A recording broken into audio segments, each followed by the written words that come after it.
when somebody is ready to try to get off drugs, they have those options readily available. And this will also help with our public safety needs because it's all connected. Well, that's citywide council member Sarah Nelson from the Seattle Channel's world-famous program Council Edition, released last week, talking about her push to fund more addiction treatment in the council's budget. So where's that proposal going? What about other services needed as the city winds down the COVID emergency? And why is the city's Redistricting Commission wanting to split up one of Seattle's oldest neighborhoods? Well, all these topics and so much more on Seattle News, Views, and Brews this week, your Coffee Break Political Podcast. I'm Brian Callanan. I'm a host on Seattle Channel, and the views expressed here are my own. My co-host David Croman is a new dad. Congrats, David. Enjoy some time off. And subbing in is none other than Kevin Schofield, weekly columnist for the South Seattle Emerald, and so many other great things. Kevin, I just wanted to throw it out there. Any words of advice for David? Just thinking back to those early days of fatherhood. I always subscribed to the idea of taking a nap when the kids did because sleep can be very scarce. But any thoughts for David, our friend here? Well, I mean, you and I are both dads as well, so we've both gone through this. I went through this a long time ago. My daughters are 31 years old, so I have twin daughters, and my experience with twins is a little different than most people's experience. I will say the one best piece of advice that I got. It's one that Kevin sent in not too long ago with a fine bottle of wine right next to it. You remember mom and that, dad should take turns and bringing up that very important point that you can survive if you're getting a good night's sleep. Every couple days. But if neither mom nor dad is getting a good night's sleep ever, if you're both up every single night with the baby, then you're all going to go crazy within a few weeks. So you got to figure out a way to occasionally get 8 hours of sleep a night. Got to put on your own oxygen mask first, as difficult as that may seem. It's an important thing. Kevin, thank you as always for doing the show. Thanks to City Grind Espresso, our background noise sponsor for the audio podcast. And thanks to all of our patrons for your support. If you're a listener, please do become a patron. Join at the $10 level, become part of our mug club. And I got to tell you, only 2 of these limited edition mugs left. So jump in and support some civic affairs programming. Our mug shot of the week, Emma. And Emma sent this one in. A mug surrounded by leaves in the yard. Yes, 'tis the season for a whole lot of raking as fall is finally upon us. Thank you, Emma, for your support. Be cool, everybody. Like Emma, become a patron at Seattle News, Views, and Brews on Patreon. Finally, a big thanks to Converge Media. The video version of the podcast airs on Converge Wednesday nights at 7. All right, let's get going right here, right now. Well, here we go back to the budget, Kevin. And as we speak, the council is in the process of releasing its amendments to the budget. We're going to see that this week. They've separated things out by city departments. So at the start of this week, discussion on some of the perhaps less complex issues here surrounding Seattle Center, arts and culture, for example. But then we wrap up the deliberation phase on Thursday as the council listens to amendments regarding the Community Safety Communications Center, the Human Services Department, Seattle Police, and the Department of Transportation, some big ones there. Kevin, I wanted to break this down because we're going to talk about redistricting later in the show, but this is the time when council members are really pushing for earmarks for their specific districts. Let's talk about what's going on behind the scenes. Yeah, well, and first let's just be clear. This is proposed amendments this week. True. They're not going to vote on what's really going to end up in the budget for another couple weeks, 3-4 weeks, something like that. But this is the first week they roll out all their spending wish list, right?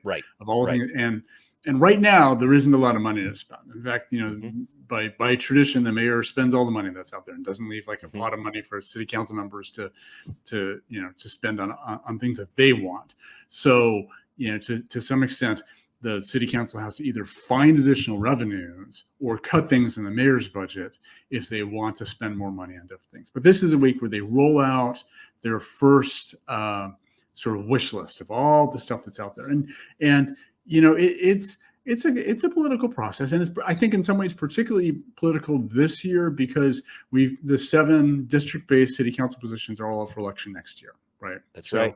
And the primary election will be in May, and the general election will be the first week of November, which will be before the 2024 budget is done. Yeah. Right. So what they get into the budget this year is the thing that they're going to be campaigning on next year. Right. It's a very good way to look at it. So we're going to see a lot of district-based earmarks on this for transportation and street and sidewalk projects, for parks, for safety just there's going to be a variety of stuff there, because again, this is the stuff they're going to be campaigning on next year, right?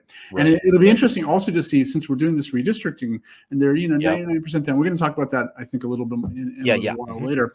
When we see district-based council members propose earmarks, are they proposing them for their current district or for the district they're gonna have? Right? It sure looks like a bunch of Magnolia is going to end up in District 6 starting next year. So District 7 right now. So are we going to see the District 6 based Councilmember Dan Strauss proposing earmarks for Magnolia, or are we going to see District 7 based Councilmember Andrew Lewis proposing some, or maybe he doesn't propose anymore for Magnolia anymore? Right? Yeah. What is the political calculus around all of that? Right? Yeah. It's a split neighborhood right now with the way the redistricting council has it. But keep going. Yeah.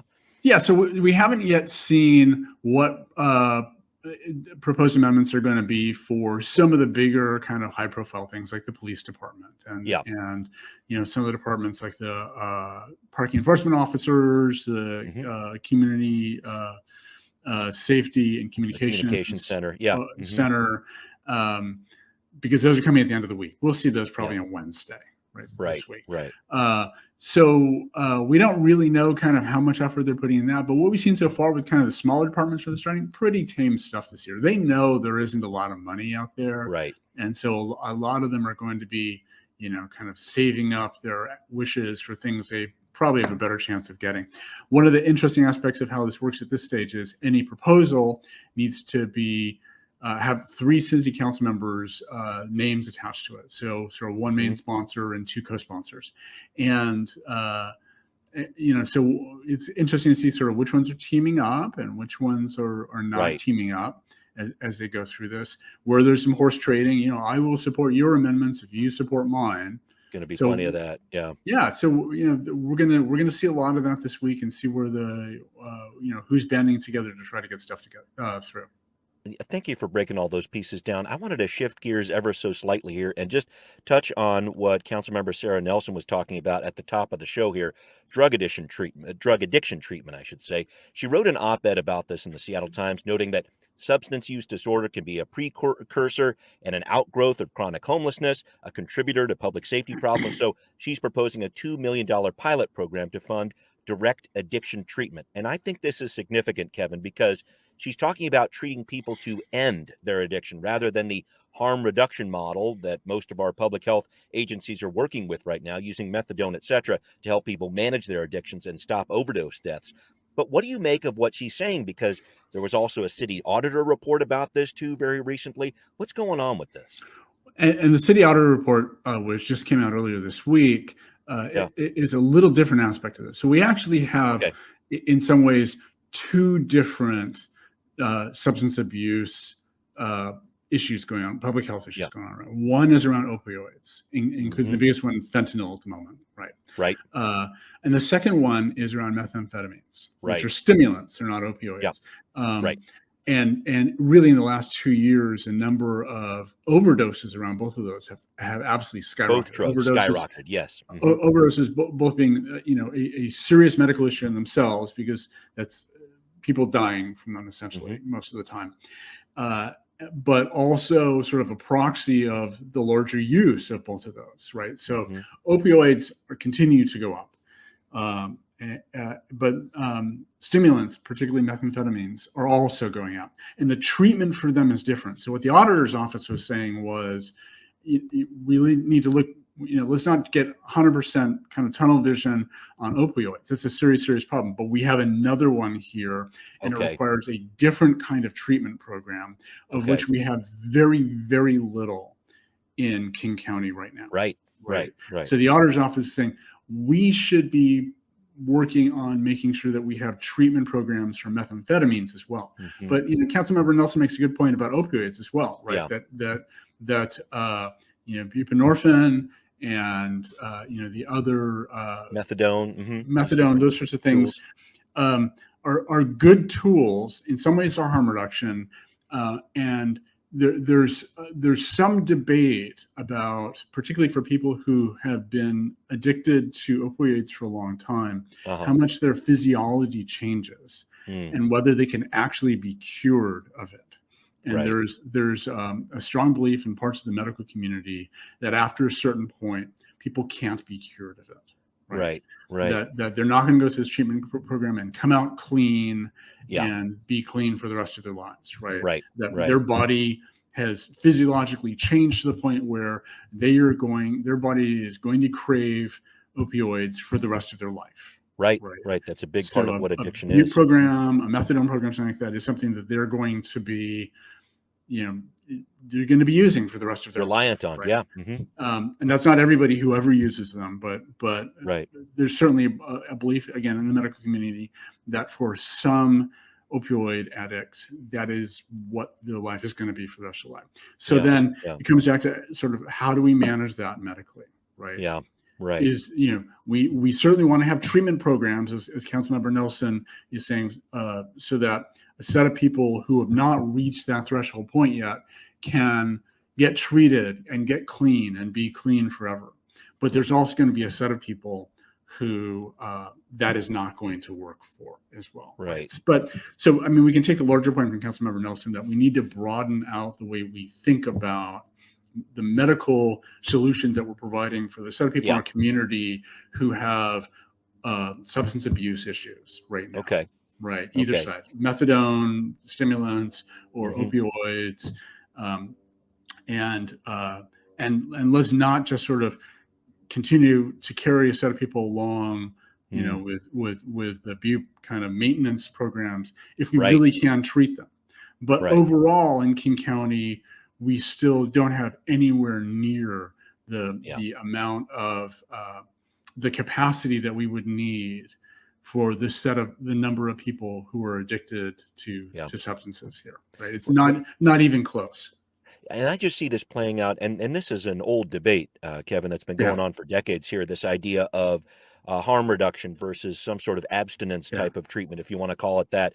And I guess what Councilmember Nelson is saying, and maybe some people in the health community would agree with this, we need both of these approaches going forward. Is that what you're kind of reading here? Yeah. And the other political problem around this is that King County is the one who's supposed to be responsible for this whole space, the whole substance abuse treatment and management place, not the city of Seattle. And Councilmember Nelson is basically standing up and saying, what she's not saying, but she's saying with actions is, they're not getting the job done, right? The city of Seattle needs to be, stepping up and doing more on our own for this, right?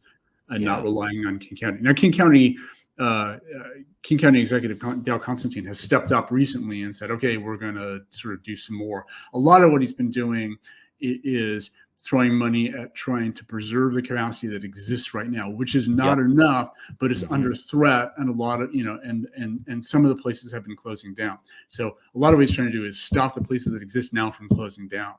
And he's making, he said some words about sort of growing it, but finding locations for these places, and in particular finding the staff to run these places, because the people who are qualified medically to run these kinds of programs are very few and far between, right? And they're in extremely high demand, right? Yeah. And when you talk about, at least, let me jump in here, just with what the city's going through here, potentially, at least what the mayor has proposed, not raising those salaries of those human services department workers or what have you. I know there's some concern about this, just providing enough workers to get in the mix here. I want to throw let's be clear about that. So, and this is a nuanced thing. So, what the city council passed a couple of years ago was an ordinance saying that that workers on human services contracts, their salaries needed to have cost of inflation raises every year. Tied to inflation, tied to inflation. What the mayor's budget that proposed this year was, because an inflationary raise this year would be like 9%, 10%, something like that. Right. He said, what he's saying is and proposing in his budget is that there's no way the city budget can sustain that large increase. Yeah. So what he's saying is, let's smooth that over a couple of years. So we'll max it at 4% a year, but we will sort of You can do the max out, even if, inflation next year is supposed to be kind of closer to 2%, but they can do 4% this year and 4% next year and whatever they do next year to eventually get caught up, but no more than 4% a year, just to kind of smooth it. So nobody is saying, and we're again, cutting. this is No. nuanced. Yeah. Nobody's saying we're cutting them. Nobody's saying we're keeping them at the current level. They're just saying we just have to grow it slower because we can't whipsaw the budget every year with that. And, the counter argument to that is, but those workers are getting whipsawed anyway by inflation, right? So, and certainly the city government has has more capacity to manage that kind of whipsawing than individual, human services workers can do that. Right.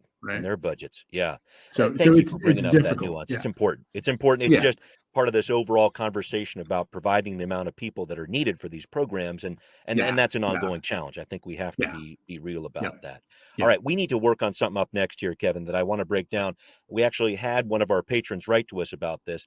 Can the city of Portland pull off a plan to ban unauthorized camping on its streets? A new approach to a thorny problem for the Rose City. Coming up on Now Hear This. Well, we received a message from one of our patrons who chooses to remain anonymous as a supporter of the show. Thank you for your patronage. Drink, Drank, Drunk, a great online handle there. Our patron was asking for a look into Portland's recently announced plan to ban unauthorized camping on public streets and move people who are homeless into designated campsites. Mayor Ted Wheeler says arresting people will not be the first option, but if there's someone who digs in and refuses to go to a designated shelter, they could face a citation. However, and here's where it gets a little heavy, that citation could be erased if people agree to get some assistance. Here's what Wheeler said. Actually waive those citations in exchange for services such as mental health or substance abuse treatment services. That's the ultimate goal here. It's not to penalize people. It's not to criminalize people. We want to steer people towards the help they need.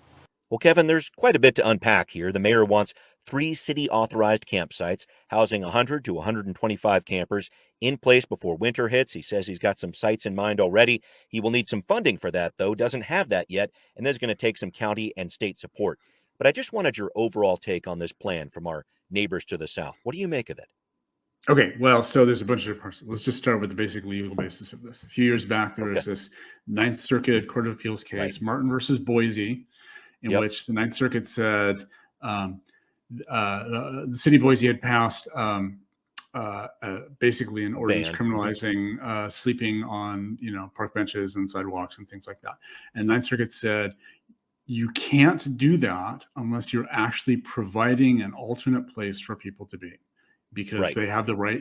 They have to be somewhere. You can't criminalize them just being somewhere because they're homeless, unless there's somewhere else that's okay, and you're willing to sort of allow them to be there. So if Mayor Wheeler wasn't creating these additional, sanctioned encampment spots, then or shelters, or however they're going to end up being, he would not be able to criminalize being homeless on the streets of Portland at all, right? And he doesn't have those in place yet. So to the extent that their current shelters in the city are at capacity, he can't do this. So he's got to get the shelters first. I haven't heard yet sort of what these are really going to look like. Are these going to be, we've talked a few times in this city and other cities as well about setting like really large tents, right? That could house, cities.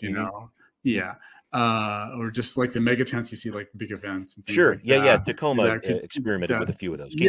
The places that have tried them, have kind of had a tough time with them.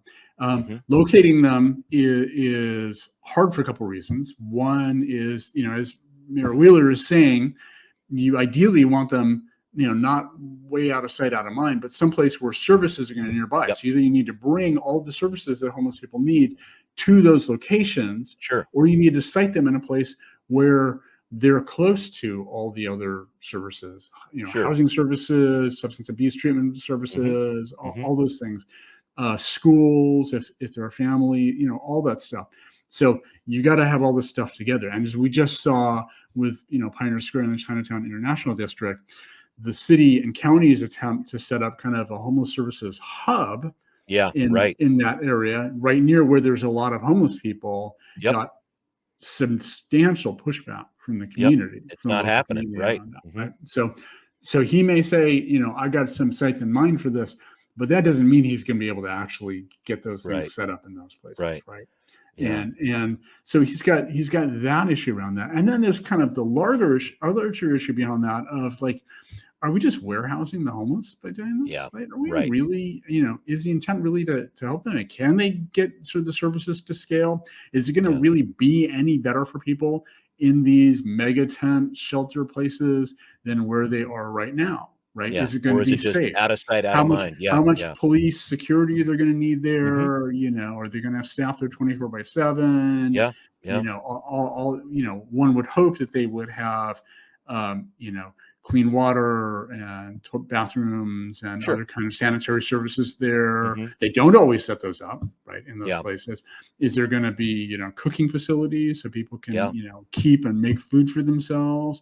Are they Yeah. always going to have to go somewhere else for food? It turns out logistically these are pretty hard, right? Yeah. And the Yeah. whole issue Yeah. about like, are we warehousing homeless people? That also the head of the King County Regional Homeless Authority has raised those same issues about our tiny home villages. Tiny Right? house villages. Yeah. Are we Mhm. basically just sticking homeless people in sheds?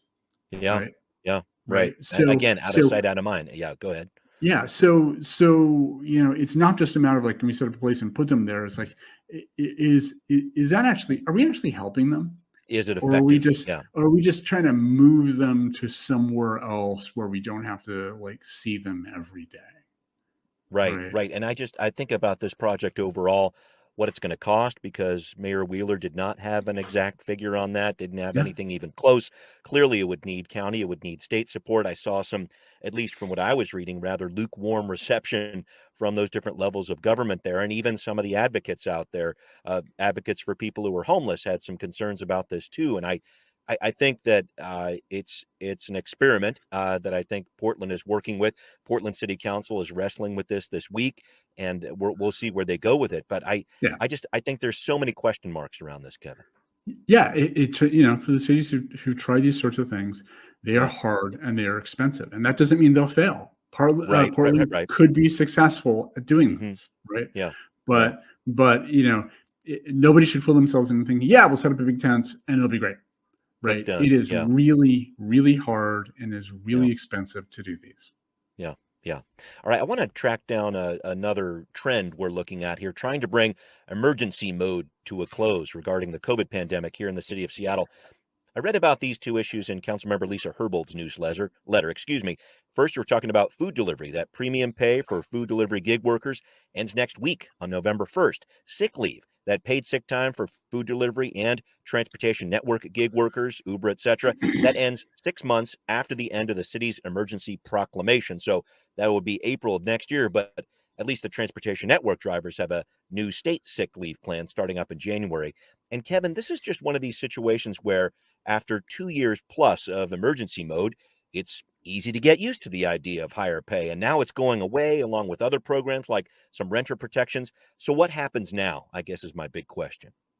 Yeah. What happens now is it's going to be difficult. It's going to be a challenge. And some of the local politicians who push really hard for pushing a lot of these things through are going to get a lot of pushback when they go away. And they have already. They're getting pushback from unions. They're getting pushback from advocacy organizations. And, this is not new territory, right? You can look back at things like rent control, right? And one of the problems with rent control is that for the people that they help, and they don't necessarily help every tenant or, every person looking for housing, but for the people that rent control has helped, it's almost impossible to take it away, right? Yeah. The city after city and county and state that have imposed rent control and then discovered the problems that came along with it, found that when they actually tried to take it away, the pushback was so extreme that they got stuck with it for years, some cases decades after that, right?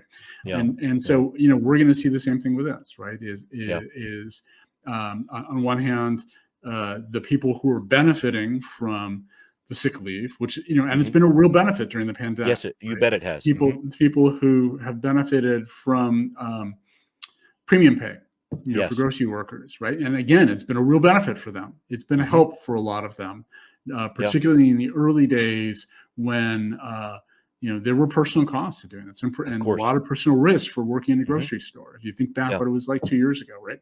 There were hazard pay was really appropriate at that point in time. But taking these things away is going to hurt them. Now, the flip side of that is right now at this very moment, unemployment is a record low, right? Yeah. Employers are having a hard time hiring people, right? That's right. It may be that the government no longer mandates these, but a lot of employers who want to keep their employees are going to keep something like this in place anyway. So it may be that, and I don't know that for sure. I'm sure there'll be employers who'll get rid of them at the first opportunity. But some who decide, hey, it's more important in my business to keep my workers, may decide that they're going to keep these in place. Or maybe a smaller version of them. Well, so I don't think it's clear yet. I think there may be a couple of iterations on how this plays out once the government mandate goes away for these. Yeah. Wow. It's going to be interesting to see how our local economy responds to that. I know these are all issues that are floating around the city's budget process as they work on ending some of these programs right now. So a lot still to consider there. And thank you, Kevin, for breaking those pieces down. All right. So coming up, we're shifting gears from transportation talk into a look into what's happening with the City of Seattle's redistricting process. We're going to tell you what's happening on What's Next. Well, Kevin, you and I have been tracking the city's work on redistricting for the past year plus, and there was a bit of a twist last week. The commission voted 4-1 to approve a map with 7 districts, which we have, that keeps most of our neighborhoods intact, except for Magnolia in the northwest area, which would be split between districts 6 to the south and 7 up there in that northwest part of the city. There are more meetings this week. Ideas could shift and change possibly, but Kevin, I just wanted your take on what the commission is considering here. Yeah, they're getting down to the end game here, right? And I think, for anyone who hoped that this entire process could be apolitical, your hopes are pretty much dashed at this point, right? And if anything, this is a demonstration that, of how Seattle politics works, right? That for better or for worse, small groups of advocates can, have an outsized voice and an outside impact on what's going on. We've seen the redistricting commission get whipsawed back and forth on, their first plan, sliced up Magnolia through the middle. And they got a lot of pushback on that. And they came back with a plan that kind of fixed that, but actually kind of sliced up Fremont. And into three districts, right. And that wasn't completely unreasonable when I step back and look at it. And I don't live too far away, so I'm kind of familiar with that area. The area of Fremont that they proposed to pull into District 7 has a lot more in common with kind of the Nickerson area just south of the Fremont Bridge than the really industrial part of Ballard to the west of it. And the kind of lower Wallingford area to the east of it. So you could argue that way, and there's no perfect solution to this, right? So what's now happened is, after pushback from different advocacy organizations, they've unrolled most of that last change that they did, that reunited Magnolia. So they got to split through Magnolia again, and they undid the part of sort of pulling part of Fremont down into District 7. That's back in District 6 again. So, you can see them just sort of being pulled backwards and forward and trying to find out, as far as Magnolia goes, there are good arguments on both sides of this, right? Magnolia, as a neighborhood, is like, I think I looked it up, it's like 14,500 people, and it's a big space. To say, well, that's one neighborhood that may not be divided. That's really pushing the edges of credibility, right? A tough one. And I never thought that really fit with linking it up with downtown and District 7 anyway. I mean, just throwing it out there. They're very, very different areas, downtown and Magnolia. But that was the connection we had originally, and now we're dealing with something different. Yeah, and the geography of that space, and the connection to Inner Bay. Inner Bay itself is very different from Magnolia. Right? And they're right next to each other. So, it's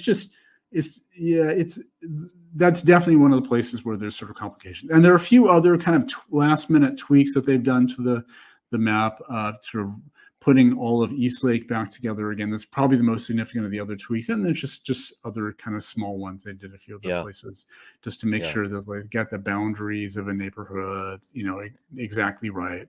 And most of that stuff, is just noise in it. But really, the big one was Magnolia and Fremont. Yeah. And they went one way and they got a bunch of pushback, and they went the other way and they got a bunch of pushback, and they went, back to the first way again. And it's the politics of dancing in Seattle, right? Yeah. And here we go. Yeah. And but it looks like they're really down at the end game. I wouldn't expect much of any change from this point on. They've got about 2 weeks before they need to get the map officially approved. Right. So I think they're going to be sort of really happy to be done with this at this point. Oh yeah, no, they want to make sure that they do this and get it done before the deadline, because the state redistricting process, you don't want to do that all over again. That was awful. No. So off we go here. It's time to wrap up here, Kevin. It's still baseball season, and as much as it's like watching a horror movie, I am still watching the World Series. Do you think the Astros are actually going to lose a game this postseason? Can they pull off perfection and sweep by the Phillies too? What do you think, man? Well, there are a whole bunch of other teams, who had completely dismissed the Phillies. Yes. Yeah. Don't knock them. Yeah. And I would also just observe that the Mariners did better against the Astros than the Yankees did better than the Yankees did against the Astros. So, obviously, I think if you check the Vegas odds, Astros are probably doing pretty well. Yeah. I would imagine. But don't count out the Phillies. They're the surprise team. They're the surprise team this year. I love it. I grew up in Wilmington, Delaware as a little kid, and the Phillies are my boys from way back. So we'll see what happens if the Philly fever takes over here. Reese Hoskins is hitting homers all over the place. Bryce Harper seems to have found his groove, and a little humility for that matter. So anything could happen. We'll see. Well, thank you, Kevin, as always, for stepping in to co-host the podcast. Much appreciated. And make sure you come back next week, everybody. Kevin and I will have a special guest coming on the show that might have a few things to say about redistricting Magnolia, maybe a few other things too. We'll have to see about that. Make sure you check it out. Thanks to everybody listening. It's Seattle News, Views, and Brews, where you can always find out what's brewing in local politics. This podcast is on all the big platforms. Again, if you are a listener, support the show on Patreon. Couldn't do it without you. Thanks also for watching on Converge Media. We'll see you next time. Seattle News, Views, and Brews is an independent production of Callanan Media Services. Copyright 2022.